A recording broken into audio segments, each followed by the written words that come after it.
Position, I would request Mr. Akshay Kumar Jha to brief in 2 minutes.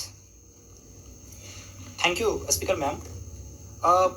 2047 के विकसित भारत की परिकल्पना करते हुए हम पश्चिमी द्वार से बाहर निकल रहे थे, तभी पूर्वी द्वार में डॉक्टर एपीजे अब्दुल कलाम ने कहा कि अरे मेरे विकसित भारत 2020 की परिकल्पना को तो एनालिसिस करते जाओ।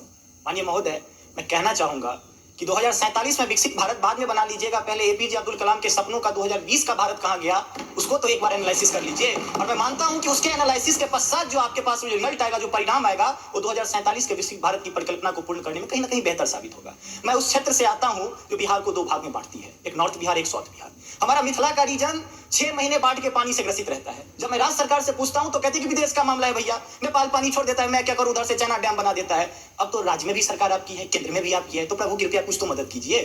दूसरी बात, कोसी का संसद में कहा दिया गया कि ड्रेस कोड ये होना चाहिए। अरे मैं बाढ़ के उस इलाके से आता हूं जहां आधा धोती पहन के संसद तक आना पड़ता है, न सड़क है न कुछ है, तो कैसे आऊंगा। उसी क्षेत्र का एक नंगा बच्चा हमसे कहता है कि साहब मैं बाढ़ से ग्रसित हूं। दक्षिण बिहार का एक बच्चा कहता है कि मैं सुखाड़ से ग्रसित हूं, मेरे पास पीने के लिए पानी नहीं है। बीच वाला एरिया कहता है मैं नरसंहार से परेशान हूं। तो बिहार की परिभाषा बनती है कि उत्तर में बाढ़ है, दक्षिण में सुखाड़ है, बाकी जो बचा नरसंहार है, यही बिहार है। अब मैं कहाँ जाऊँ।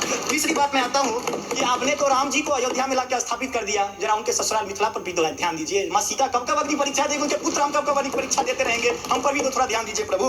बाढ़ का पानी जब हमारे बिहार से निकलता है तो लगे लगे बंगाल चला जाता है, और जो भी हमारे पास रोटी होती है खत्म हो जाती है। तो मेरी पत्नी भी कहती है कि लागल लागल सजन धक्का सलम कलकत्ता चल। आगे आते हैं, और पर्यटन की पर्याप्त संभावना है। एक बार आप कृपा करके देखिए, पर्यटन मंत्री बैठे हुए हैं, अब ताजमहल मुमताज महल की याद में बना, आपने उसको 7वां अजूबा में शामिल कर दिया। अरे हमारे यहाँ गया में दशरथ माझी छेनी लेके पूरा पहाड़ तोड़ दिए, इससे बड़ी और क्या बात हो सकती है। उसको पर्यटन के लिए रखिए।